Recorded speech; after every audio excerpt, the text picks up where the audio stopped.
Hey, how's it going? Hope you're doing great today. So, Rainbow Six Siege just got a fresh update, version 1.000.117, and I've been spending some time checking out everything it brings to the table. Now, on the surface, it might look like one of those smaller balancing patches, but honestly, there's quite a bit happening underneath that's going to shake up how certain operators play this idea, especially for those of you who love running the classics like Jäger or Bandit, or maybe you've been experimenting with some of the newer faces like Solis and Denari. This update, also known as Y10S3.3, is all about fine-tuning, giving players more tools to work with, and bringing a few operators back into the spotlight after they drifted out of the meta for a bit. Let's start off with the guy who's practically a siege legend, Jäger. The devs finally gave him a new toy, the P10C, as a secondary weapon. And let me tell you, this little change feels bigger than it looks. For ages, Jäger mains who liked using the M870 shotgun had to deal with one big limitation: no decent-sighted pistol option. You basically had to choose between raw close-range power and the ability to peek at range with precision. But now, with the P10C in his pocket, he's got a sidearm that's not just reliable, but actually feels satisfying to use. You can play that flexible roam anchor hybrid role so much smoother now. You can still bring the shotgun for tight angles and rotation holes, but you're not completely helpless if you have to take a gunfight beyond 10 meters. It's one of those small but meaningful changes that just make the whole experience feel more balanced. Now, speaking of OG operators, Bandit also got some love, and honestly, it's about time. The update gives him the Keratos 357 as a secondary, and this is more important than it sounds. Bandit has always been a setup operator, getting those batteries down on reinforced walls, doing quick prep before the attackers push. The issue has been that he's always needed a teammate with a shotgun to help him make rotation holes or small soft wall lines of sight. That kind of coordination is great in organized play, but not so much in solo queue. The Keratos changes that completely. Now Bandit can prep his own setups much faster, making him a more independent pick again. You can hop into a match, take care of your walls, make your sight lines, and not have to rely on a random teammate doing it for you. It feels like a small quality of life tweak, but for experienced players, it's a major buff to efficiency and freedom. Next up, we've got Solis, who's been a bit of a mixed bag since her release. She had moments of brilliance, but felt somewhat limited compared to other intel gatherers like Pulse or Valkyrie. Well, this patch changes that. Ubisoft basically turned the dial up on her Spec.io gadget, and she's going to feel a lot more impactful. Her detection range has been boosted from 12 meters to 20 meters. That's almost double. And her overclock duration got extended from 10 seconds to 15. On top of that, she only needs 25% charge to activate now instead of 50%. These tweaks make a huge difference in how long she can stay active and how much ground she can cover. If you're the type of player who likes roaming or catching attackers off guard as they set up drones and gadgets, Solis is about to become one of your best friends. And if that wasn't enough, they gave her impact grenades back, swapping out her bulletproof camera. That's a big move because now she's got real mobility and utility. You can play her aggressively, clear floors, set up quick rotations, or even surprise attackers with creative angles. It also means she can support site setup better, helping with quick destruction tasks while still fulfilling her intel role. Expect to see her picked a lot more often now, especially in ranked matches where flexibility and information are everything. Now let's talk about Denari, because this operator has been kind of controversial since release. The devs introduced her with some cool concepts, but her gadget and weapon combo didn't quite hit the balanced sweet spot right away. This update really tries to bring her up to par. Her TRF laser system got some major upgrades. It now deals 20 damage and reconnects instantly after losing line of sight.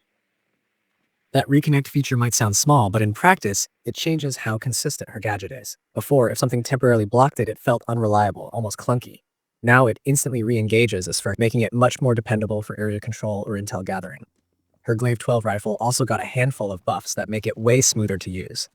Damage has been bumped up from 63 to 67, and the recoil pattern feels tighter and more stable, especially with reduced first shot kick. They also increased her ammo from 29 to 44 rounds, improved hipfire accuracy, and extended the damage drop-off range to 15 meters. Put all that together, and you've got a weapon that finally feels competitive, not like it's punishing you for picking it. Denari players are going to notice right away that she feels less clunky and more fluid to control during fights. The developers even mentioned this is a partial rollback from the previous nerfs after hearing community feedback, which is honestly nice to see. It shows they're listening to how players actually experience the operator instead of just focusing on stats. So, between these 4 operator adjustments, you can already tell the update's goal wasn't about adding new content or flashy features. It's about tuning the sandbox so it feels smoother, more flexible, and more balanced. The pacing of Siege has changed a lot over the years, and these kinds of updates keep older operators relevant while still allowing new ones to carve out their own space.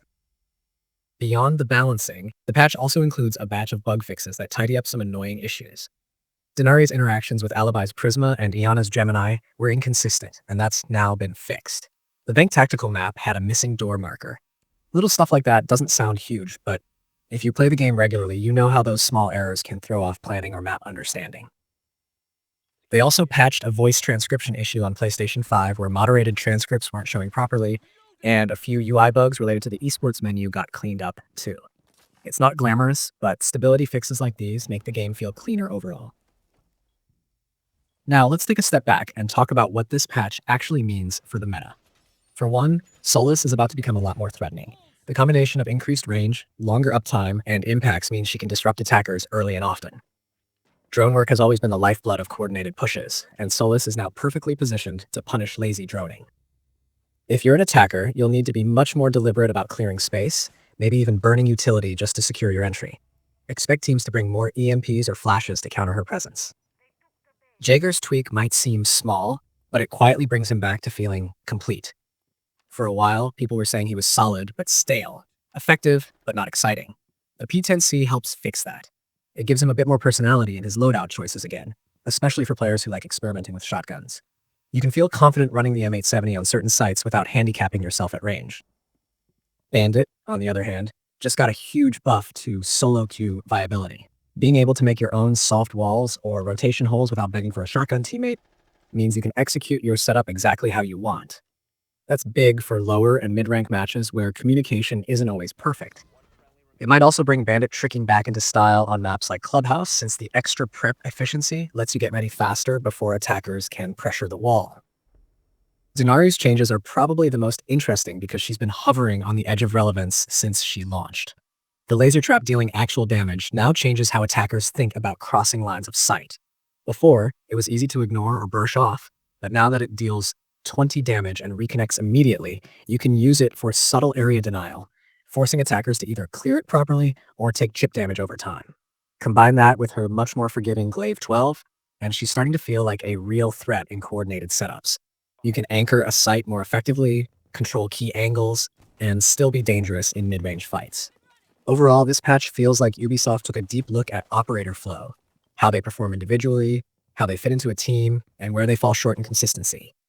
It's not the kind of update that's going to overwhelm you with new content, but it's definitely the kind that improves the day-to-day Siege experience. It's the type of patch where you start to notice things just feel right again after a few matches.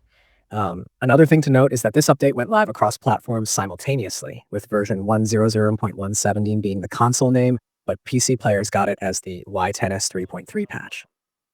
File size was relatively small this time, so you don't have to wait through a massive download, but the impact on gameplay is much larger than the file size suggests.